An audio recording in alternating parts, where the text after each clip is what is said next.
So a mate of mine just bought a Crosstourer. He got off a 1200 VFR 1200 road bike. He got onto this thing. Look at that.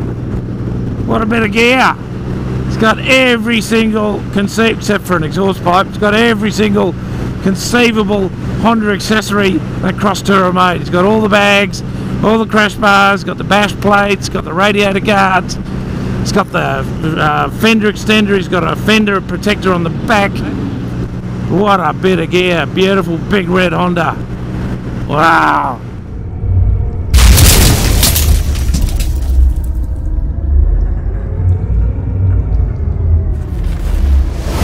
So g'day and welcome to Big Bike Adventures.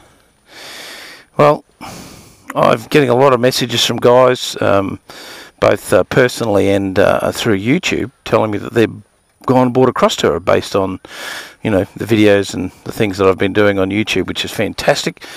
Just waiting on the royalty from Honda. That'd be great. Thank you very much, Mr. Honda, if you're listening.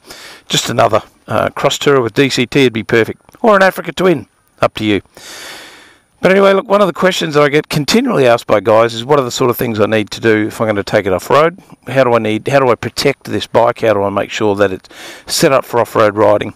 So I'm just going to run you through some of those things. So I'm going to flick over to my other camera. I just did a little video down in the park, talk about some of the stuff that I think is really important to setting your bike up to go off-road. So hope you enjoy it, and always look forward to your feedback. Thanks, guys.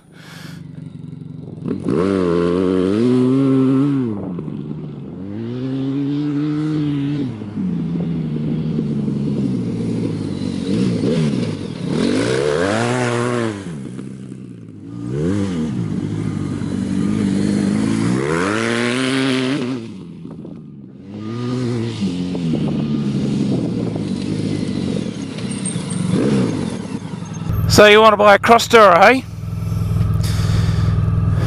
You want to take it off-road?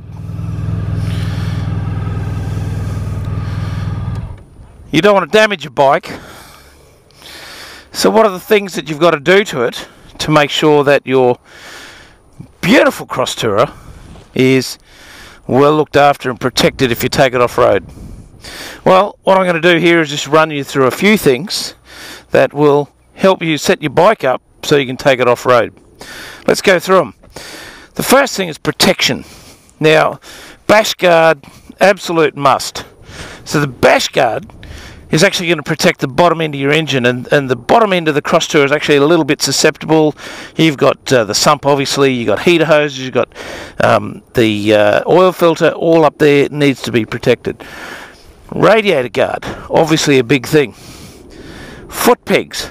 Now these make a real big difference in terms of performance off-road and your capacity to be able to stand up on the pegs and balance everything.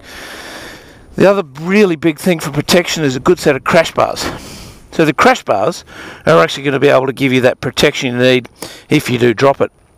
Now let's work on the basis that you're just wearing riding boots, normal riding boots like road boots, which is what I did when I first got this bike. I just took my road riding boots off-road. And what happens is, when you stop the bike, you might be on a bit of a lean, or you might have a passenger on the back or whatever, and before you put your side stand out, you put your foot down, and it slides. Gets to that point where you go, whoa, and it's going to go, and you can't protect it. Having good tread on a set of good boots is really important. The other key thing is the big foot on the stand, so it doesn't sink into the sand. The stock stand is just terrible.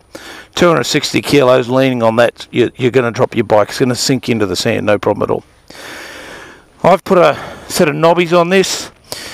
I've had 4 different types of tyres. I've had Metzler Tourants, I've had Michelin Anarchy, I've had the Shinko Adventure, which I didn't particularly like.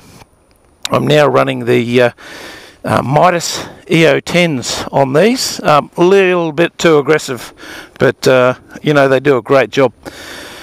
So if you set your bike up right, decent set of pegs, crash bar, bash plate, radiator guard, and just take care of the bottom part of the bike, then then you're going to be fine taking this thing off-road. And there's not many places you can't take it. And you know, if you've watched any of the videos, you'll know that this is a fantastic piece of kit for all roads, and I absolutely love it.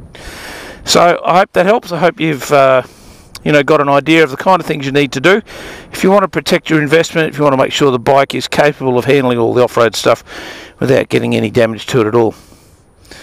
Alright, cool, hope that helps. Well, I'm out of here, and don't forget, turn off the traction control.